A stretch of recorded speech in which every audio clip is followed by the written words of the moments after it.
بسم اللہ الرحمن الرحیم نحمده ونصلی ونسلم علی رسولہ الکریم اما بعد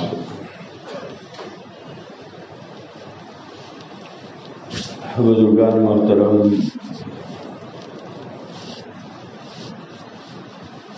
جناب محمد رسول اللہ صلی اللہ تعالی علیہ وآلہ وسلم نے فرمایا، اسلام کی بنیاد 5 چیزوں کے اوپر ہے۔ بنی الاسلام علی 5، جس میں سب سے پہلی چیز ہے اللہ تعالیٰ کے ایک ہونے کی گواہی دینا، اور جناب محمد رسول اللہ صلی اللہ علیہ وسلم کی نبوت اور رسالت کی تصدیق کرنا اور گواہی دینا۔ دوسری چیز ہے وإقام الصلاۃ، نماز قائم کرنا۔ تیسری چیز ہے زکوٰۃ ادا کرنا۔ چوتھی چیز ہے رمضان المبارک کے روزے رکھنا۔ پانچویں چیز ہے حج بیت اللہ کا سفر کرنا۔ یہ 5 چیزیں ہیں، یہ اسلام کی بنیاد ہے۔ اگر ان 5 چیزوں میں سے کسی ایک بھی چیز کا آدمی اگر انکار کرتا ہے تو سیدھے وہ آدمی اسلام سے خارج ہو جاتا ہے۔ نہ کسی فتوے کی ضرورت ہے، نہ کسی کی گواہی کی ضرورت ہے، سیدھے وہ آدمی اسلام سے باہر ہو جاتا ہے۔ اگر کوئی آدمی انکار تو نہیں کرتا ہے، لیکن ان میں سے کسی چیز کو ادا نہیں کرتا ہے، نماز نہیں پڑھتا، زکوٰۃ نہیں دیتا، رمضان کے روزے نہیں رکھتا، مال ہونے کے باوجود حج بیت اللہ کا سفر نہیں کرتا، تو ایسا آدمی فاسق کہلاتا ہے، بہت بڑا گنہگار آدمی ہے۔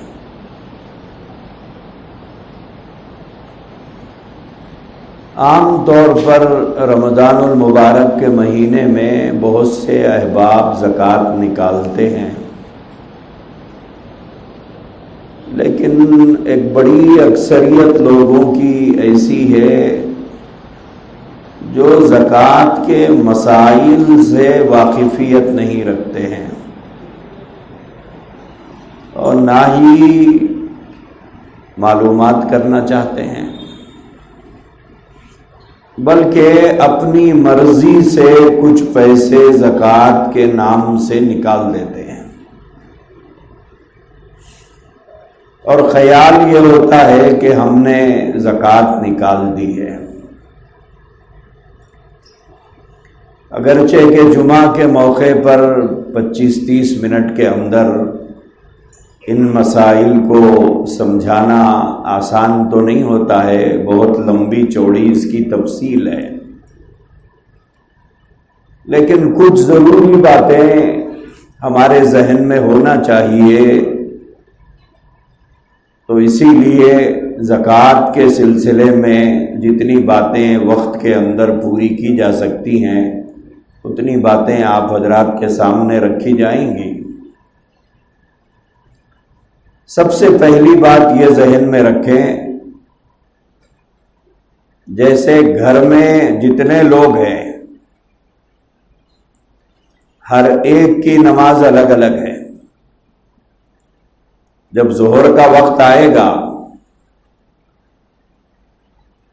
تو ابا پر بھی نماز ہے، امی پر بھی نماز ہے، بیوی پر بھی نماز ہے، بیٹی پر بھی نماز ہے، بیٹے پر بھی نماز ہے۔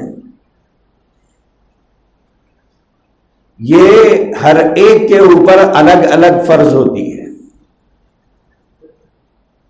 کسی ایک آدمی کے نماز ادا کرنے سے سارے گھر والوں کی نماز تو ادا نہیں ہوتی ہے، ہر ایک کی نماز الگ الگ ہے۔ ایسے ہی روزے کا حال ہے، گھر میں جتنے بالغ افراد ہیں سب کو روزہ رکھنا ہے۔ کسی ایک آدمی کے روزہ رکھنے کی وجہ سے سارے گھر والوں کی طرف سے روزہ تو ادا نہیں ہوگا۔ جتنے لوگ بالغ ہیں سب کی طرف سے سب اپنا اپنا روزہ رکھیں گے۔ یہی حکم، ایسا ہی حکم زکوٰۃ کے بارے میں ہے۔ پہلی بات یہ ذہن میں رکھیے، ایسا ہی حکم زکوٰۃ کے بارے میں ہے۔ تفصیلات کیا ہیں؟ تفصیلات یہ ہیں کہ وہ آدمی جو بالغ ہے اور مالدار ہے، مالدار ہے یا نہیں ہے یہ کون طے کرے گا؟ اگر ہمارے اوپر چھوڑ دیا جائے تو ہم کبھی اپنے آپ کو مالدار نہیں بولیں گے۔ یہ دین اور شریعت کی جانب سے طے کیا جائے گا کہ آپ مالدار ہیں یا نہیں ہیں۔ آپ نہیں طے کریں گے، نہ آپ کے گھر والے طے کریں گے۔ یہ دین اور شریعت کی جانب سے اسلام کے احکامات کی روشنی میں طے کیا جائے گا کہ آپ مالدار ہیں یا نہیں ہیں۔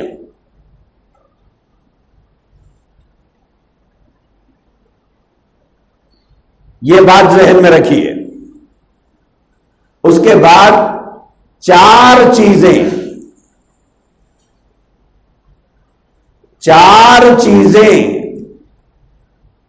کسی کے پاس ہو، یا چار چیزوں میں سے ایک چیز ہو۔ ایک آدمی وہ ہے جس کے پاس چاروں چیزیں ہیں، یا پھر ایک آدمی وہ ہے جس کے پاس چاروں چیزیں تو نہیں ہیں، ایک چیز ہے۔ وہ چاروں چیزیں کیا ہیں؟ سونا، چاندی، پیسہ، مال تجارت۔ مال تجارت کا مطلب یہ ہے جس کو خریدا گیا بیچنے کی نیت سے۔ یہ لفظ یاد رکھیے، خریدا گیا بیچنے کے لیے۔ یہ چار چیزیں اگر کسی کے پاس ہے تو زکوٰۃ تو فرض ہے، لیکن ایک آدمی وہ ہے جس کے پاس یہ چاروں چیزیں نہیں ہیں، ان چاروں میں سے کوئی ایک چیز ہے۔ اب اس کی تفصیل ہے، اس کو تفصیل سے سنیے۔ پہلی بات، جس کے پاس 7.5 تولے سونا ہو اور 1 سال گزر چکا ہو۔ گزشتہ شعبان میں ایک لڑکی کی شادی ہوئی تھی، اب شعبان آ کے رمضان شروع ہو گیا، 1 سال ہو گیا، نہ شوہر کی نیت خراب ہوئی نہ سسرال والوں کی نیت خراب ہوئی، بیچاری کا سونا صحیح سلامت رہ گیا، بکا نہیں، وہ محفوظ رہا، 1 سال ہو گیا۔ تو اب اس سونے کے اوپر زکوٰۃ فرض ہے۔ 7.5 تولے سونا جس کے پاس ہے اور 1 سال گزر گیا تو اب اس کے اوپر زکوٰۃ فرض ہے۔ نمبر 2، ایک وہ عورت ہے جس کے پاس سونا نہیں چاندی ہے، تو جس کے پاس 52.5 تولے چاندی ہو اور 1 سال سے محفوظ ہے، 1 سال سے وہ بکا نہیں ہے، 1 سال سے اسی کے پاس محفوظ ہے اور سال اس کے اوپر گزر گیا ہے، تو اب اس کے اوپر زکوٰۃ فرض ہے۔ ایک تیسرا آدمی، عام طور پہ سونا اور چاندی خواتین کے پاس رہتا ہے، اب ایک آدمی وہ ہے جس کے پاس پیسہ ہے، اور پیسہ وہ ہے جو اس نے اپنی ضروریات زندگی پر خرچ کرنے کے بعد بچ گیا ہے، جس کو اس نے سیونگ کے نام پہ رکھا ہے۔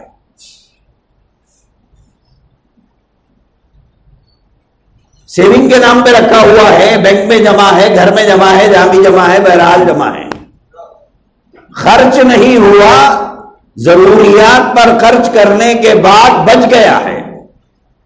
اس بچے ہوئے مال پر اگر سال گزر گیا ہے، 1 سال سے وہ رکھے ہوئے ہیں، تو اس پیسے کے اوپر زکوٰۃ فرض ہے۔ 3 باتیں ہو گئی۔ چوتھی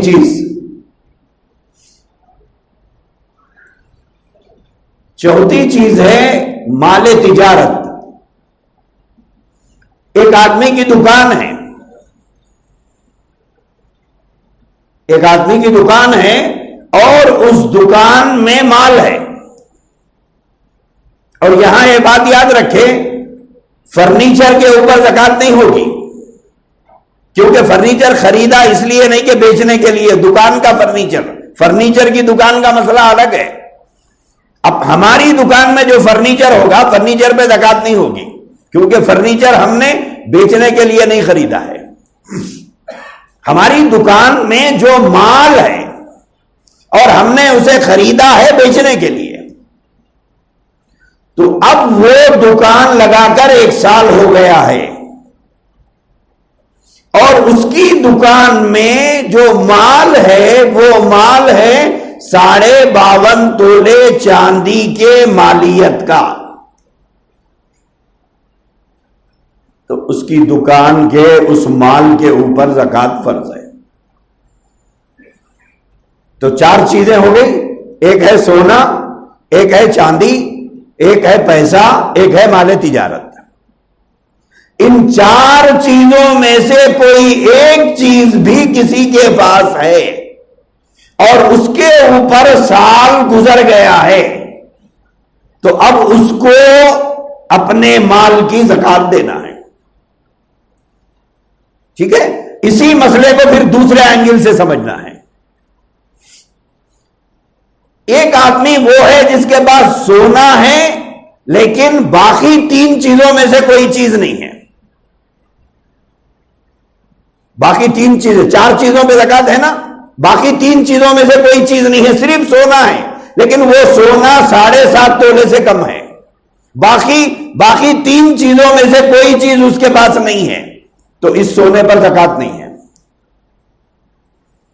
ایک عورت ہے جس کے پاس چاندی ہے لیکن 52.5 تولے چاندی سے کم ہے اس کے پاس، 40 تولے ہے، 30 تولے ہے، باقی اس کے پاس کچھ نہیں ہے، سونا بھی نہیں ہے، پیسہ بھی نہیں ہے، مال تجارت بھی نہیں ہے، تو اس چاندی پر زکوٰۃ فرض نہیں ہوگی۔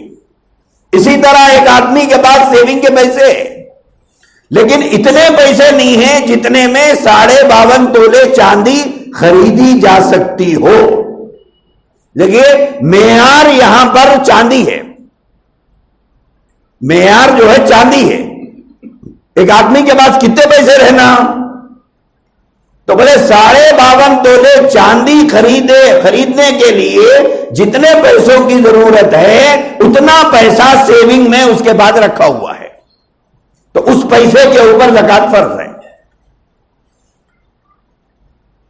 لیکن اب ایک آدمی وہ ہے جس کے بعد پیسے تو ہے لیکن اس میں 52.5 تولے چاندی نہیں آ رہی، اور باقی 3 چیزوں میں سے کوئی چیز اس کے پاس نہیں ہے، اس کے اوپر زکوٰۃ فرض نہیں ہے۔ چوتھی چیز مال تجارت، دکان ہے لیکن دکان میں مال کتنا ہونا چاہیے؟ 52.5 تولے چاندی خریدنے کے لیے جتنے پیسوں کی ضرورت ہوتی ہے اتنے پیسوں کا مال اس کی دکان میں ہونا چاہیے۔ اگر اتنے پیسوں کا مال اس کی دکان میں ہے تو اس کے اوپر زکوٰۃ فرض ہے، اگر اتنے پیسوں کا مال اس کی دکان میں نہیں ہے، کم ہے، اس کی دکان پر زکوٰۃ فرض نہیں ہے۔ سمجھ میں آ گئی بات؟ اگر نہیں سمجھ میں آئی تو بعد میں پوچھ لینا، جا کے فتوے نہیں دینا، بولے مسجد میں ایسی بتائے بول کے، بہت سے لوگ یہ غلطی کرتے ہیں، آدھا سنتے ہیں اور جا کر غلط فتوے بتاتے ہیں۔ یہ 2 اینگل سے مسئلہ سمجھایا، اسی مسئلے کو تیسرے اینگل سے سمجھو، مسئلہ وہی ہے، پھر اس کو تیسرے اینگل سے سمجھنا ہے۔ ایک آدمی وہ ہے جس کے پاس 7.5 تولے سونا بھی نہیں ہے، 52.5 تولے چاندی بھی نہیں ہے، مگر یہ تھوڑا وہ تھوڑا ہے، جیسے 2-3 تولے سونا ہے، ایک 10-15 تولے چاندی ہے، ایک 2-4 ہزار روپے جمع ہے۔ اب کیا کیا جائے؟ سونا دیکھے تو پورا نہیں ہے، چاندی دیکھے وہ بھی پورا نہیں ہے، پیسہ دیکھے وہ بھی پورا نہیں ہے، مگر تھوڑا تھوڑا ہے۔ آیا اس کے اوپر زکوٰۃ فرض ہے یا نہیں ہے؟ علماء نے لکھا ہے ایک چیز کو دوسرے میں ملا دو، ایک چیز کو دوسرے میں ملا دو، سونے کو یا تو چاندی میں ڈال دو یا چاندی کو سونے میں ڈالو، مطلب 4 تولے سونا ہے، آج کی قیمت کیا ہے؟ 2 لاکھ روپے ہے، آج کی قیمت کیا ہے؟ 2 لاکھ روپے ہے۔ چاندی کتنی ہے؟ ایک 40 تولے چاندی ہے، تو ادھر سونا بھی پورا نہیں ہے، ادھر چاندی بھی پوری نہیں ہے، تو اب اس کو پورا کیسا کریں گے؟ تو 40، اب سونے کو دیکھا جائے 4 تولے ہے، 3.5 تولے کی ضرورت ہے، تو 40 تولے اگر چاندی بیچا جائے تو کیا 3.5 تولے سونا آئے گا؟ ذرا منڈیاں ہلاؤ، سمجھ میں آ رہا؟ سمجھتا ہوں، ہاں 40 تولے چاندی اگر بیچا جائے تو 3.5 تولے سونا آئے گا؟ نہیں آئے گا۔ لیکن 4 تولے سونا اگر بیچے تو 12.5 تولے چاندی آئے گی یا نہیں آئے گی؟ آئے گی یا نہیں آئے گی؟ آئے گی۔ لہذا یہ دونوں کو ملا کر زکوٰۃ ادا کرنا ہے، کیونکہ چاندی کا نصاب پورا ہو گیا۔ آگے بات سمجھ میں؟ چاندی کا نصاب پورا ہو گیا۔ اب تفصیل میں گئے بغیر تھوڑی تھوڑی چیزیں ہیں تو ایک کو دوسرے میں ملا کے دیکھ لو، سونے کو چاندی کو ملا دو، یا چاندی کو پیسے کو ملا دو، یا پیسے کو اور دکان کے مال کو ملا دو۔ معیار اس میں 52.5 تولے چاندی ہے کہ 2 چیزیں مل کر 3 چیزیں مل کر 52.5 تولے چاندی خریدی جا سکتی ہے کیا؟ اگر خریدی جا سکتی ہے تو زکوٰۃ فرض ہے، اگر نہیں خریدی جا سکتی تو زکوٰۃ فرض نہیں ہے۔ آگے بات سمجھ میں؟ بات سمجھ میں آئی یا پھر کچھ؟ ہاں چلیے، اب یہاں پر سمجھنے کی بات یہ ہے کہ جیسے میں شروع میں بتایا تھا، نماز ہر ایک کی الگ الگ ہے، روزہ ہر ایک کا الگ الگ ہے، زکوٰۃ ہر ایک کی الگ الگ ہے، حج ہر ایک کا الگ الگ ہے، زکوٰۃ بھی ہر ایک کی الگ الگ ہے۔ تو گھر کے جس فرد کا بھی حساب کریں گے ہر ایک کا انڈیویجل الگ الگ کریں گے، امی کا اور بیوی کا نہیں ملائیں گے، امی کا اور بیوی کا نہیں ملائیں گے، امی کا اور بہن کا نہیں ملائیں گے، ماں اور بیٹی کا نہیں ملائیں گے، ہر ایک کا کاؤنٹ، ہر ایک کا حساب الگ الگ کاؤنٹنگ کریں گے اس کی۔ امی کا حساب بالکل الگ، بیوی کا حساب بالکل الگ، بہن کا حساب بالکل الگ، بیٹی کا حساب بالکل الگ الگ، دونوں کو ملا کر حساب نہیں کریں گے۔ آگے بات سمجھ میں؟ تو ماں کا حساب کر رہی تو دیکھنا ہے 4 چیزوں میں سے امی کے پاس کیا کیا ہے، ایک ہی چیز ہے باقی 3 چیزیں نہیں ہے، وہ ایک چیز بھی پوری نہیں ہے، امی کو بازو ہٹا دو، زکوٰۃ فرض نہیں ہے۔ اب بیوی کے پاس آ گئے، بیوی کا حساب کر رہی تو بیوی کے پاس چاندی بھی ہے، سونا بھی ہے، دونوں بھی ہے اور کچھ پیسے بھی ہے۔ اب تینوں کو ملا کر جب کاؤنٹ کرے، حساب کرے تو حساب بن رہا ہے کہ 52.5 تولے چاندی سے زیادہ کی مالیت ہے، لہذا بیوی پر زکوٰۃ فرض ہو گئی۔ آگے بات سمجھ میں؟ اس طرح سے ہر ایک کا حساب الگ الگ کریں گے، ابا کا حساب الگ، بیٹے کا حساب الگ، ماں کا حساب الگ، بیٹی کا حساب الگ، شوہر کا حساب الگ، بیوی کا حساب الگ، دونوں کا ملا کر حساب نہیں کریں گے، بات یہاں تک سمجھ میں آ گئی؟ اب دوسری بات سمجھو. وہ دوسری بات سمجھنے کی یہ ہے کہ قرضہ گھر میں ایک کو رہتا، زکات پورا گھر نہیں دیتا. ابا کو قرضہ رہتا، بیٹے زکات نہیں دیتے، یا شوہر کو قرضہ رہتا، بیوی زکات نہیں دیتی. ہوتا نا ایسا؟ بیوی کو، شوہر کو قرضہ ہے، بیوی بولتی ان کو بہت قرضہ ہے. قرضہ ان کو ہے، ماں آپ کو نہیں ہے نا، زکات آپ کے اوپر ہے. تو یہ بات یاد رکھیں کہ جس کو قرضہ ہے مسئلہ اس کے ساتھ ہے، گھر کے دوسرے لوگوں کا اس سے کوئی ریلیشن نہیں ہے. شوہر کو قرضہ ہے، شوہر کا حساب وہ معلوم کر لے علماء سے کہ میرے اوپر اتنا قرضہ ہے، میرے پاس اتنے پیسے ہیں، میرے اوپر زکات ہے نہیں ہے، وہ علماء سے مسئلہ پوچھ لے. لیکن بیوی بہانہ نہیں کر سکتی شوہر کے قرضے کا اور بیوی کی زکات معاف نہیں ہوتی. یا بیٹا مقروض ہے تو ماں کی زکات معاف نہیں ہوتی. یا باپ کو کاروبار میں نقصان ہوا ہے تو اولاد کی زکات معاف نہیں ہوتی. ہر ایک کا انڈیویجل حساب کیا جائے گا. اس کے بعد دیکھا جائے گا کہ کس کے پاس کیا ہے اور کس طرح سے زکات ادا کرنا ہے. اچھا، بہت سے لوگ پوچھتے صاحب وہ قرض ہے، ہم کو کچھ تو بھی رستہ بتائیے تاکہ قربانی بھی دینا نہ پڑے، زکات سے بھی میں بچ جاؤں. دیکھیے، اسلام نے پہلے سے اس آدمی کو جس کے اوپر قرض ہے اس کو چھوٹ دی ہے، لیکن چھوٹ بالکل آزادانہ نہیں ہے. آزادانہ چھوٹ نہیں ہے. لہذا 2 لاکھ روپے 5 لاکھ روپے کے آپ مالک ہیں، 50,000 روپے آپ کو قرضہ ہے، لہذا آپ کو زکات معاف ہے، صاحب جائیے قرضہ ہے. ایسا نہیں ہے. دیکھیے، قرض کا مسئلہ بہت آسان ہے، سمجھیے اس کو. ایک آدمی وہ ہے جس کے پاس 5 لاکھ روپے ہے اور بازار میں وہ آدمی مقروض ہے، قرضہ باقی ہے 50,000 روپے 1 لاکھ روپے کا، لیکن دے رہا نہیں وہ لوگوں کو، حالانکہ اس کے بعد پیسے. بہت سے لوگوں کو عادت ہوتی ہے نا، قرض ادا نہیں کرتے، لیتے وقت ہی نیت نہیں رہتی.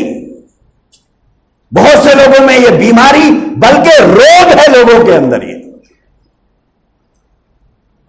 ایسا سمجھتے ہیں کہ دوسرا آدمی ان کے لیے کما کے پیسے رکھا، کیا لے جا کے خرچ کر لیں گے مزے میں.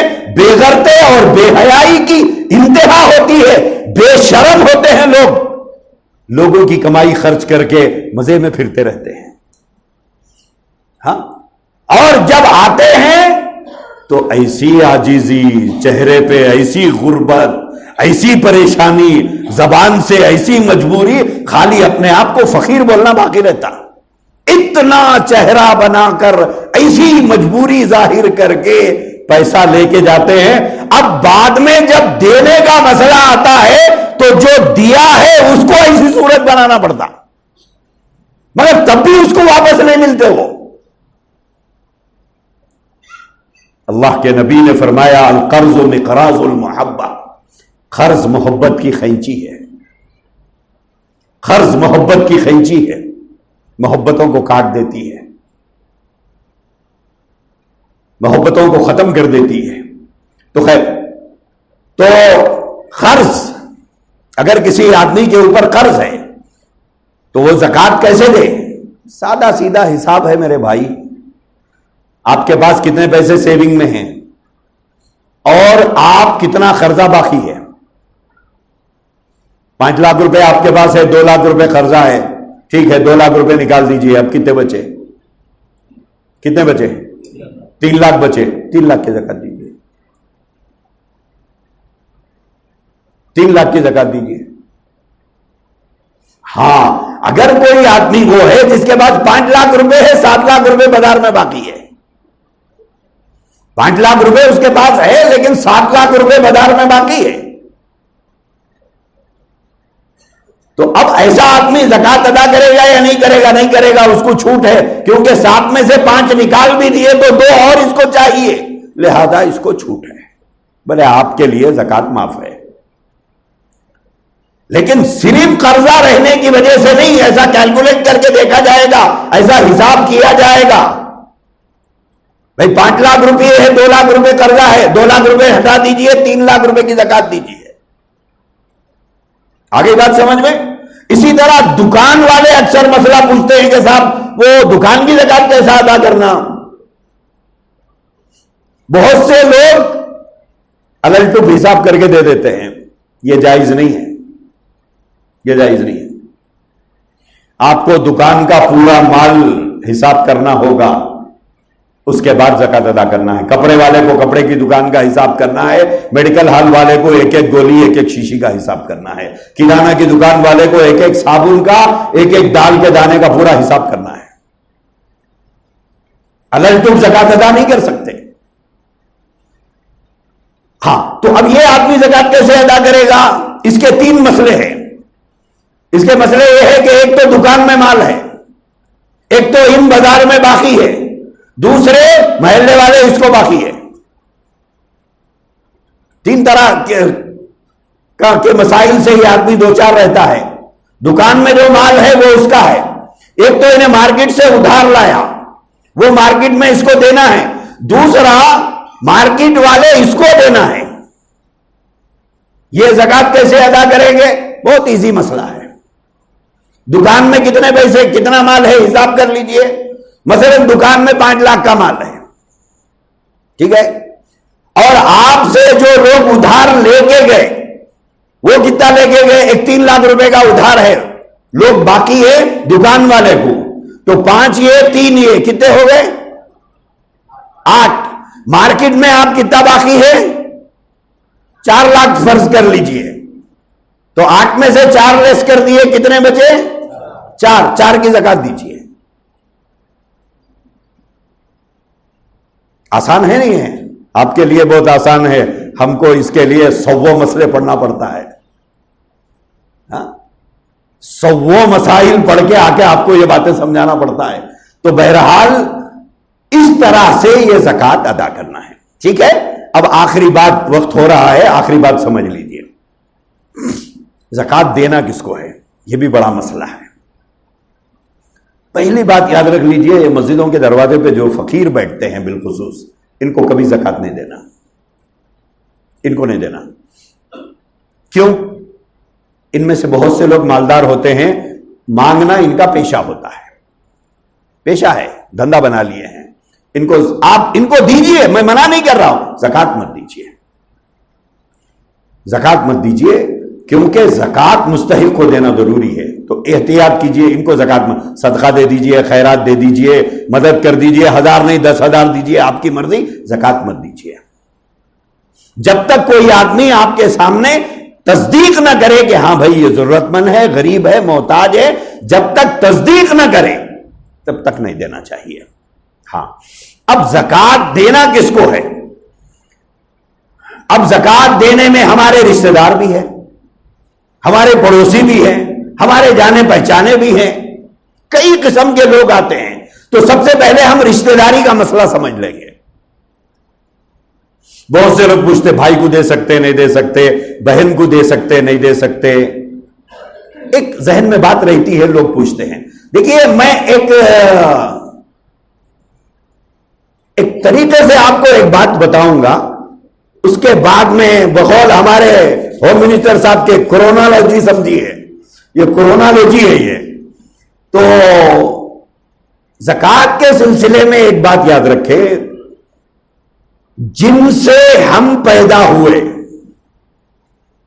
کس سے پیدا ہوئے ہم لوگ؟ ماں باپ سے. ماں باپ سے جن سے ہم پیدا ہوئے ان کو زکات نہیں دے سکتے. کس سے پیدا ہوئے ہم لوگ؟ ماں باپ سے. ہمارے ماں باپ جس سے پیدا ہوئے، نانا نانی دادا دادی، یہ جو اوپر جا رہی ہے کڑی، اگر رہ گئے تو رہتے تو نہیں، اگر رہ گئے اتفاق سے تو ان میں سے کسی کو دے نہیں سکتے. یہ جو اوپر جو کڑی جا رہی ہے، جن سے ہم پیدا ہوئے، ہم کس سے پیدا ہوئے؟ پہلا درجہ ماں اور باپ. یہ دونوں کی وجہ سے ہم پیدا ہوئے، ان کو زکات نہیں دے سکتے۔ یہ دونوں جس سے پیدا ہوئے، دادا دادی نانا نانی، وہ دونوں جس سے پیدا ہوئے، یہ جو کڑی اوپر جا رہی ہے، اس کڑی میں کسی کو زکات نہیں دے سکتے۔ آگے بات سمجھ میں آسان ہے، یہ اس کو یاد رکھ لیجئے۔ یہ پہلی بات ہے، یہ اوپر۔ اب نیچے کی طرف آئیے، جو ہم سے پیدا ہوئے، جو ہم سے پیدا ہوئے، کون؟ بیٹا بیٹی، ان کو زکات نہیں دے سکتے۔ اور جو ان سے پیدا ہوئے، ہمارے بیٹے کی اولاد، ہماری بیٹی کی اولاد، یعنی پوترا پوتری، نواسا نواسی، یہ نیچے کی طرف جو جا رہے ہیں، ان کو بھی زکات نہیں دے سکتے۔ آگے بات سمجھ میں؟ اوپر کی طرف بھی نہیں دے سکتے، نیچے کی طرف بھی نہیں دے سکتے۔ شوہر بیوی کو نہیں دے سکتا، اور بیوی شوہر کو نہیں دے سکتی، ورنہ صبح میں شوہر نکال کے بیوی کو دے دیتا، شام میں بیوی نکال کے شوہر کو دے دیتی، گھی کہاں گیا کھچڑی میں، کھچڑی کہاں گئی پیٹ میں، ہو جاتا پھر۔ تو وہ نہیں دے سکتے۔ شوہر بیوی کو، بیوی شوہر کو نہیں دے سکتی۔ بات سمجھ میں آ گئی ہے؟ یہ اوپر کی طرف جو جا رہے ہیں ان کو نہیں دے سکتے، نیچے کی طرف جو نسل ہے ان کو نہیں دے سکتے، شوہر بیوی کو، بیوی شوہر کو نہیں دے سکتی۔ اب اس کے بعد جتنے رشتہ دار ہیں ہمارے، اب یہ بتائیے سگا بھائی اوپر کی طرف آ رہا نیچے کی طرف آ رہا؟ ہاں جلدی بولو، کہیں بھی نہیں آ رہا۔ زکات دے سکتے نہیں دے سکتے؟ دے سکتے۔ آگے بات سمجھ میں؟ بھانجا اوپر کی طرف آ رہا نیچے کی طرف آ رہا؟ کہیں بھی نہیں آ رہا۔ بھانجی اوپر کی طرف آ رہی نیچے کی طرف آ رہی؟ بھتیجی اوپر آ رہی نیچے آ رہی؟ ایسے ہی کون کرتے جائیے، خالہ، ماموں، چچا، پھوپھی، آسان حساب ہے۔ آگے بات سمجھ میں؟ ہاں، لیکن یہاں پر ایک چیز اور ہے، جس کے اوپر زکات فرض ہے اس کو زکات نہیں دے سکتے۔ جس کے اوپر زکات فرض ہے اس کو زکات نہیں دے سکتے۔ مگر کیا کریں گے؟ رمضان کے بعد بچی کی شادی ہے، خالہ کی بیٹی ہے، بھائی کی بیٹی ہے، بہن کی بیٹی ہے، اور بھائی کے پاس اتنے پیسے ہیں جتنے پہ زکات فرض ہو جاتی ہے، یا بھابھی کے پاس اتنے پیسے ہیں جس پہ زکات فرض ہو جاتی ہے، لیکن دولہے والے بولے کچھ نہ کو دو، ہم لوگ رمضان پورا بھوکا رہتے، رمضان کے بعد اچھا کھانا کھلاؤ ہم لوگوں کو۔ چپا دے کے دروازوں پہ نہیں گئے، کار میں بیٹھ کے شادی خانے پہ آئے۔ رائل بھکاری ہیں یہ لوگ، رائل بھکاری، بے شرم لوگ، بے حیا لوگ۔ یہ لفظ بولتے ہیں کچھ مت دیجیے آپ، ایسا کہ خاندانی شریف آدمی ہے کیا، کچھ مت دیجیے آپ، صرف ہمارے کو کھانا اچھا کھلا دیجیے۔ کئی پورے خاندانی بھوکے ہیں کیا؟ ارے دوست، ایک باپ کو اپنی بیٹی کی شادی میں کھانا کھلانے کے لیے پوری زندگی کی کمائی لگانا پڑتا ہے، آسان نہیں ہے۔ ایک دکان میں کام کرنے والا، ایک مزدوری کرنے والا، ایک محنت کرنے والا، ایک چھوٹی موٹی دکان چلانے والا، بولنا تمہارے لیے آسان ہے لیکن اسے کھلانا آسان نہیں ہے۔ اس کی پوری زندگی کی پونجی ہوتی ہے جو ایک رات میں ہم لوٹ کے کھا کے نکل جاتے ہیں۔ بے حیائی کی حد ہے۔ کھانا اچھا کھلائیے ہمارے کو، کئی وہ خاندانی بھکاری ہیں کیا یا بھوکے ہیں؟ مسجد کے دروازے پہ کھڑے ہو کے مانگ لیجئے۔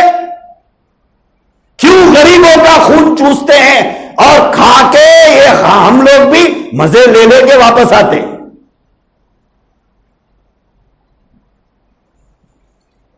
اب کریں کیا؟ اب ایک آدمی وہ ہے جو ہے غریب، شادی کرنا ہے رمضان کے بعد، اب انہیں شادی کر لے رہا ہے، ایک پلنگ خریدنے کی حیثیت نہیں ہے اس کو، وہ بھی سسرال والے دیے تو لے آگے سوتا اس کے اوپر۔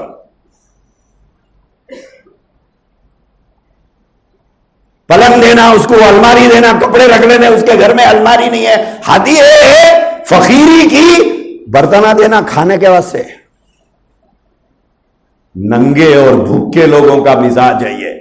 غصہ آ رہا جیب میں رکھ لیجئے, آپ کا غصہ آپ کے پاس.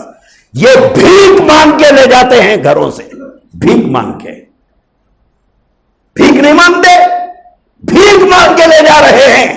ان کو پلنگ دینا, ان کو بستر دینا, ان کو الماری دینا, ان کو فلانا دینا. ہاتھ یہ ہے واشنگ مشین دو, گرائنڈر دو, برتن دو, گلاس دو, چمچے دو. ارے اس سے اچھے تو وہ رمضان میں گلی گلی پھر کے منگ لینے والے تھے, ان کو 10 روپے دیے تو کام چل جا رہا تھا. یہاں تو لاکھوں کی ضرورت پڑ رہی ہے. بھیک مانگتے ہیں لوگ. اللہ کے نبی نے فرمایا جب ایسے لوگ میدان محشر میں آئیں گے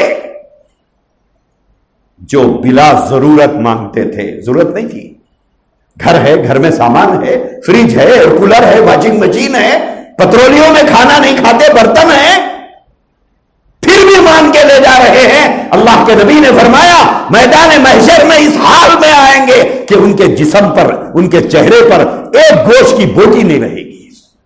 اللہ سارا گوشت اتار دیں گے اس کا. خیر وہ بات دوسری طرف جا رہی ہے, مجھے زکات کا مسئلہ سمجھانا ہے. تو میں یہ بتا رہا تھا, آپ کرے کیا؟ بھابھی کے بعد بھی کچھ ہے, بھائی کے بعد بھی کچھ ہے, بہن بھائی کے بعد بھی کچھ ہے, اور بہن کے بعد بھی کچھ ہے. اور مگر شادی کرنا ہے, اچھے شادی خانے میں کرنا ہے.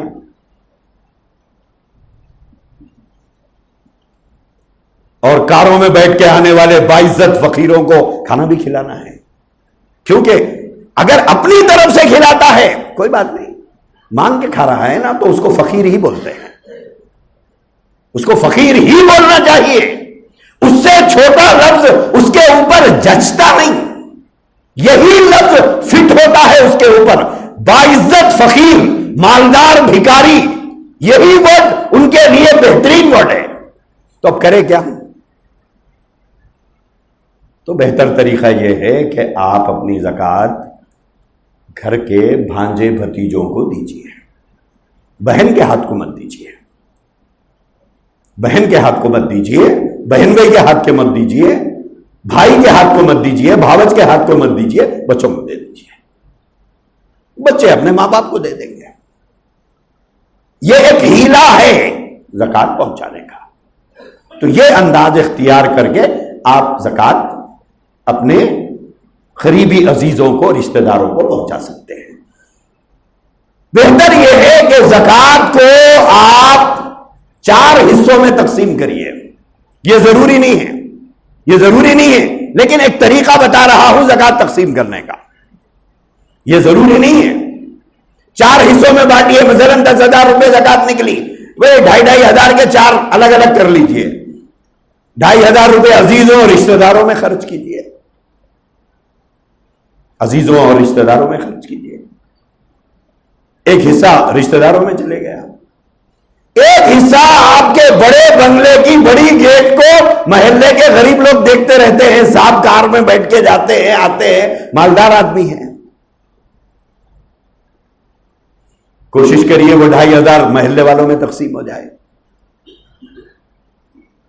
ایک 2,500 روپے وہ جو مدارس کام کر رہے ہیں, تنظیمیں کام کر رہی ہیں, وہ بھی دین کی خدمت کر رہے ہیں, تو ایک 2,500 اٹھا کے رکھ کے مدرسوں کی خدمت کیجیے.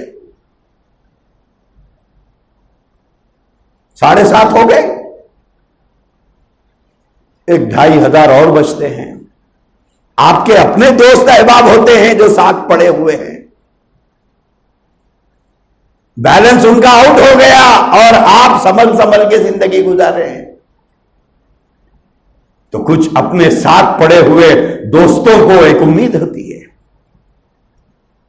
اسی طرح کچھ دینی خدام ہیں, جیسے مسجد کے مؤذنین ہیں, مسجد کے بعض ائمہ ہیں, جن کی تنخواہیں, جن کو تنخواہ بول نہیں سکتے, تنخواہ الگ ہے, تنخواہ الگ ہے. ہاں, ایک ہے تنخواہ, ایک ہے تنخواہ. تو یہ جتنے مسجد کے مؤذنین ہیں, ائمہ ہیں ان میں اکثر پورے تنخواہ ہے، کیونکہ ڈبہ ہم آگے بڑھا دیتے نا، مگر پھر ہم کو مسجد میں آتے ہی فیان کے نیچے جگہ چاہیے، طہارت کو جاتے ہی وہاں پانی رہنا، بیت الخلا میں گئے تو وہاں پانی رہنا، وضو خانے میں پانی آنا، اور یہاں بیٹھے ہم فیان ہونا، لیکن ڈبہ آگے بھیجا دیتے ہم۔ یہ سب انتظام آپ کے لیے کون کرے صاحب؟ فری کی نماز پڑھ کے جا رہے ہیں، ہاں یہ بھی طریقے۔ اب مسجد والوں کے پاس پیسے آتے نہیں، اب پیسے آتے نہیں تو لامحالہ بیچارہ پٹتا کون؟ پٹتا مسجد کا مؤذن اور امام۔ 40,000 50,000 وظیفہ اٹھا رہے ہیں، وظیفے خار لوگ کمیٹیوں میں اکثر، کیونکہ ہم ملک بھر پھرتے ہیں، ہم کو معلوم ہے اکثر وہی فلاں ٹیچر صاحب، فلاں پولیس والے صاحب، فلاں آفیسر صاحب، فلانے صاحب وظیفے کے بعد مسجد کو آتے ہیں، 50,000 روپے ان کا وظیفہ، لیکن مسجد کے امام کی تنخواہ آج بھی 10,000 ہے، بعض جگہ تو 10,000 بھی نہیں ہے۔